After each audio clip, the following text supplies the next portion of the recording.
যারা মুখ খোলে রাসূলুল্লাহর জন্য আল্লাহর জন্য তারা জোরে বলুন সুবহানাল্লাহ। কথা মাথায় ঢুকছে?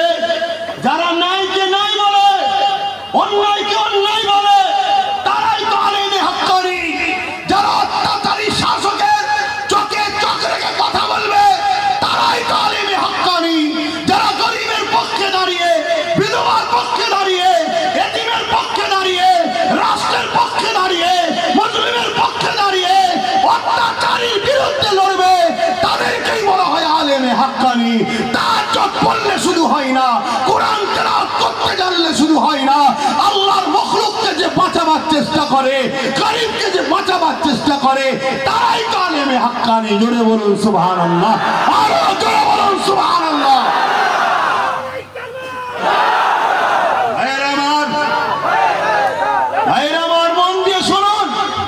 আজ আমাদের ঘরে ইসলাম থেকে অনেক দূরে সরিয়ে দেওয়া হয়েছে। কেন সরিয়ে দেওয়া হয়েছে? ইসলাম যদি থাকে এক গরিবে নওয়াজি যথেষ্ট। কথা কিছু বুঝলেন না? বুঝলেন না? ইসলাম যদি থাকে এক মুজাদ্দিদ আল-পেসানি যথেষ্ট। আপনারা জানেন না, ভারতবর্ষের জমিনে হতভাগা আকবর বলে এক শাসক ছিল, কোরআনকে মিটাবার জন্য দ্বীনে ইলাহি বার করেছিল। ওই দ্বীনে ইলাহি বার করে সে নিজের পক্ষে অনেক মুফতি মৌলানা বক্তাকে খারিদ করে নিয়েছিল।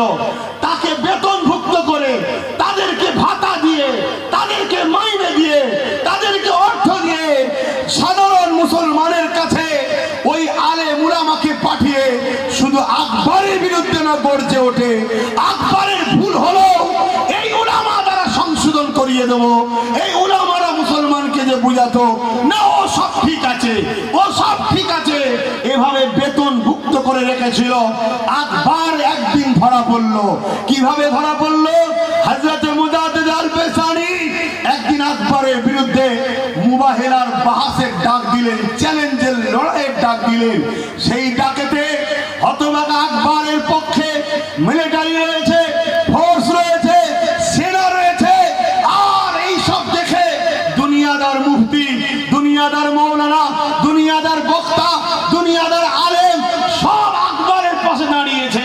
কেন? আকবরের পাশে না গেলে জেল হবে, আকবরের পাশে না গেলে ভাতা মাইনে বন্ধ হবে, আকবরের পাশে না গেলে গুলি খেতে হবে, আকবরের পাশে না গেলে মিলিটারি পুলিশদের মেরে দেবে, জুলুম করবে।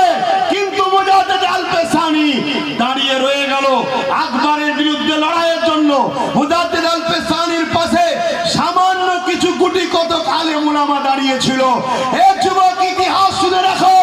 ইতিহাস এজন্য ঘটে নতুন প্রজন্ম যাতে শিক্ষা পায়, এজন্য ইতিহাস হয়। তো হযরত মুজাদ্দিদ আল-পেসানি ওই ময়দানে গিয়ে দেখে লাখো লাখো মিলিটারি, লাখো লাখো পুলিশ, লাখো লাখো সেনা, লাখো লাখো আলেম উলামা মুফতি মৌলানা সব আকবরের দিকে, আর আমার দিকে গুটি কতক।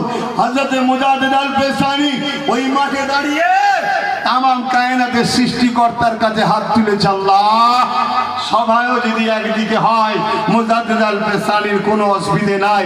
আপনি কি আমার দিকে, আমি কি আপনার দিকে, আপনি কি আমার দিকে, আমি কি আপনার দিকে। আমি কথা বলি আপনার জন্য, আপনি আমায় সাহায্য করুন। আজকে সাহায্য যদি না করেন তো মালিক কবে আর সাহায্য করবেন?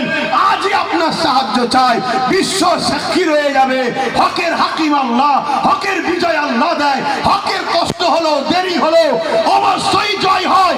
রাত হয়েছে বলে অন্ধকার কাটবে না তা নয়, সূর্য উঠবে, আবার দিন আসবে। এজন্য মুজাদ্দিদ আল-পেসানি দোয়া করলেন, আল্লাহর পক্ষ থেকে আযাব শুরু হলো, বিশাল তুফান শুরু হলো। সেই তুফানে মুজাদ্দিদ আল-পেসানির মাথার উপর দিয়ে যাচ্ছে, একটা হুজুরের লাগে না, হুজুরের উলামাদেরও কিছু হয়নি। সামনে আকবর, তার বাহিনী, আলেম উলামা যা ছিল সব বাইকে টেনে নিয়ে জাহান্নামে ভরে দিল। মুজাদ্দিদ আল-পেসানিকে আল্লাহ বিজয় দিলেন। জোরে বলুন সুবহানাল্লাহ, আরো জোরে বলুন সুবহানাল্লাহ, আরো চিৎকার দেবেন আল্লাহু আকবার। বাবেরা, ইসলামকে মজবুত করে ধরুন, নূর নবীকে ধরুন, নবীর আখলাকে জীবন করুন, নবীকে মডেল বানান। আজ আমরা ঠকে যাচ্ছি কেন জানেন? বললে আপনাদের হয়তো অনেকে আম মানুষ মনে কষ্ট পাবেন, কিন্তু হাকিকাতটা